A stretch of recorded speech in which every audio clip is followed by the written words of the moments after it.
Nakama, and welcome back to the Church of One Piece. I am your pastor, the One Piece Apologist, and today we're going to be looking at Chapter 28, Crescent Moon. As I said before, the moon! It's important. Gotta pay attention to it. Phases.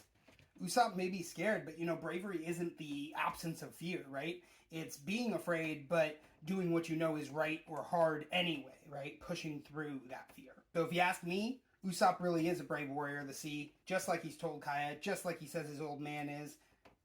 Usopp, you keep doing you. You're a gem.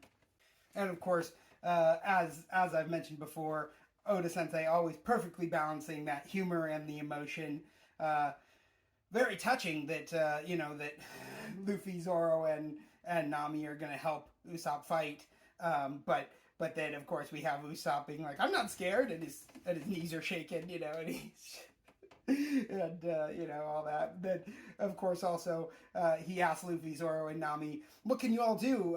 How do you fight?" and all that.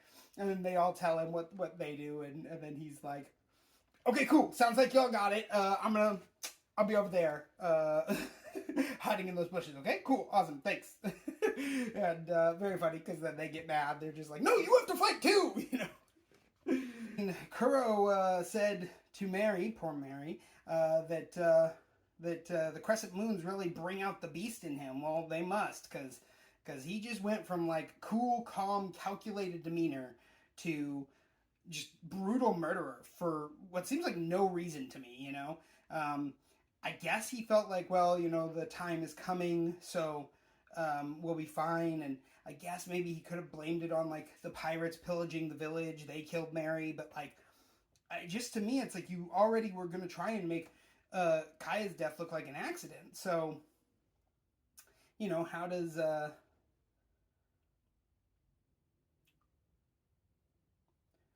how does having a dead body of Mary, in the house, play into that, right? That feels weird to me. But he suddenly just went crazy, and he was like, "Smash the glasses, cut this dude up, I'm crazy. Rah, Black Cat, Kuro." Freddy Krueger, rah. But I gotta say, Django moonwalking just as the moon sets. Goddamn, that man has style. That was pretty dope. Pretty dope. He's like, "Nope, it's not morning yet. No, it's not morning yet. The sun hasn't, sun hadn't even come up, or the moon hadn't even set yet, And then he just moonwalks right as it's setting, and he's like, "Good morning, crew." So good, very good. And they say oil was a slick plan. Ha ha.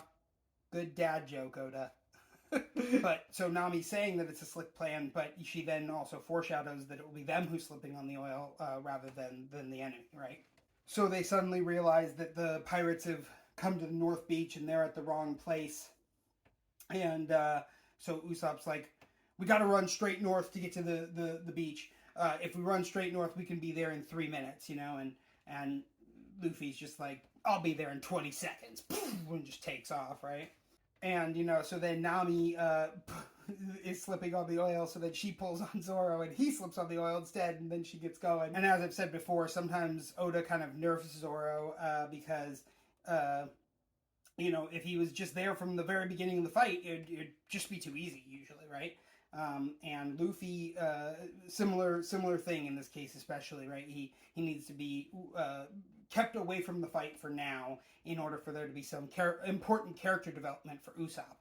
And so Luffy just goes running in the direction that's coldest because, as Shanks told him, the cold is in the north. So when you run in the direction of cold, that's north.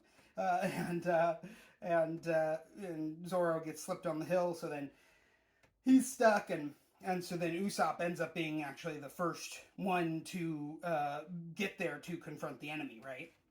So unfortunately, they're not off to a great start, but, we will see in the next chapter, can Usopp hold off the Black Cat Pirates long enough for Luffy, Zoro, or at least Nami to get there and help him out, right?